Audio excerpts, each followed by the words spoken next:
I'm sorry, sir, but I'm very much concerned about this, Mr. Logan.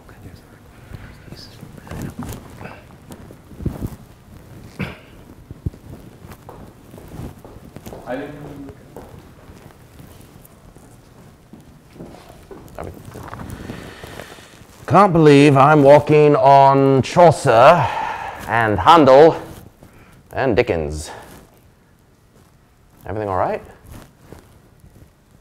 Well, let's get cracking. I'm not here to rehearse, Dr. Logue. True, you never called yourself doctor. I did that for you.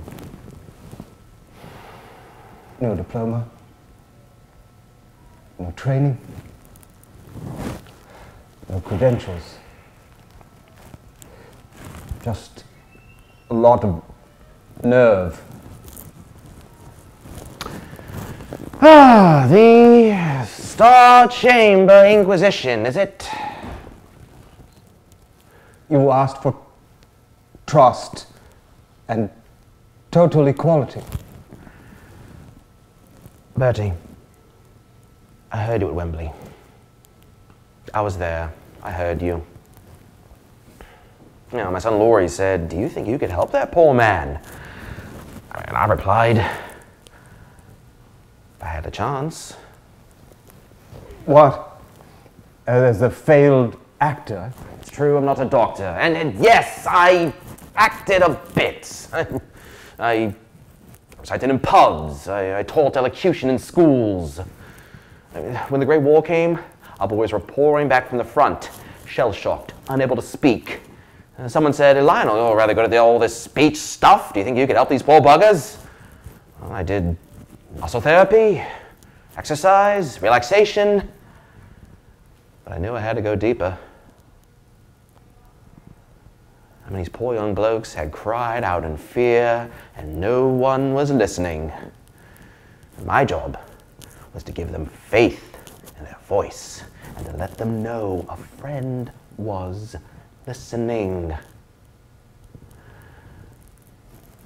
I must ring a few bells with you, Bertie. You give a very noble account of yourself. Huh? Make inquiries. It's all true. Inquiries have been made. You have no idea who I have breathing down my neck. You have no idea. I vouched for you, and you have no credentials. But lots of success. No, I can't show you a certificate. There was no training then. I mean, everything I know by experience. And that war was some experience. My plaque says L. Logue, speech defects. It's no doctor. No letters after my name. So, lock me in the tower. I would if I could. At what charge? Fraud.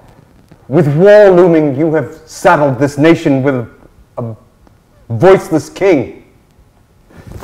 Destroyed the happiness of my family, all for the sake of ensnaring a star patient. You knew you couldn't possibly assist. It'll be like Mad King George III.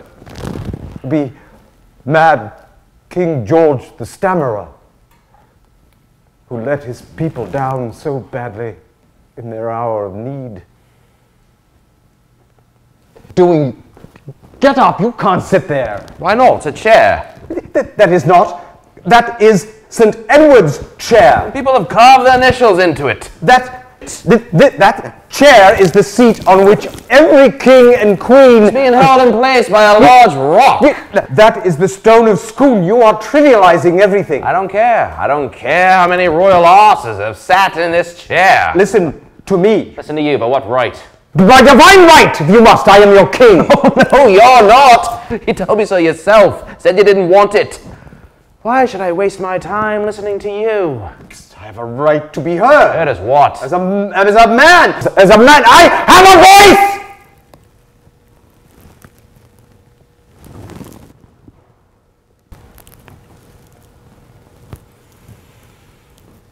Yes, you do.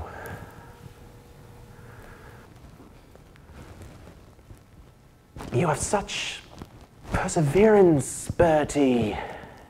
You're the bravest man I know.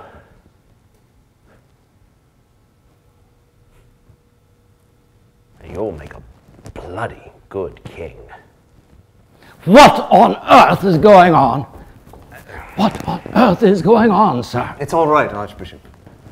Mr. Logue, you should know that I have found a replacement English specialist with impeccable credentials. Hence, your services will no longer be required. I'm sorry.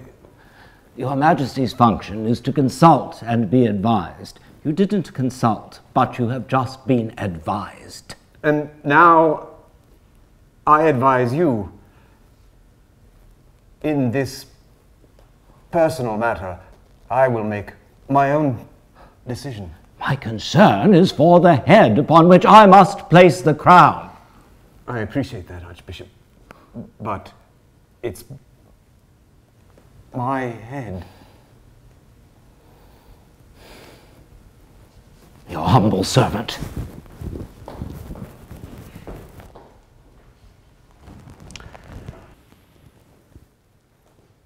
Thank you, Bertie. Well, shall we rehearse? Get up on your perch. Now, when you and Elizabeth enter through the west door, you'll be greeted with the hymn, "I was glad when they sang unto me." You won't actually be that glad because they sing it for a great long time.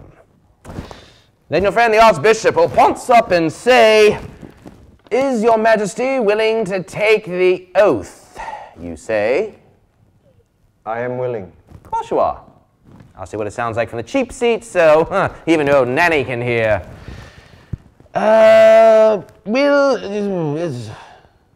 Will you govern your peoples of Great Britain, Canada, Ireland, Australia, and New Zealand according to the lands and customs? I solemnly promise to do so. Louder, can't hear you up the back. I solemnly promise to do so. Very good. Will you, in your power, cause law and justice to be executed in all your judgments? I will. I will. Well, see, then there's a long bit about upholding the faith. Rubbish, rubbish, rubbish.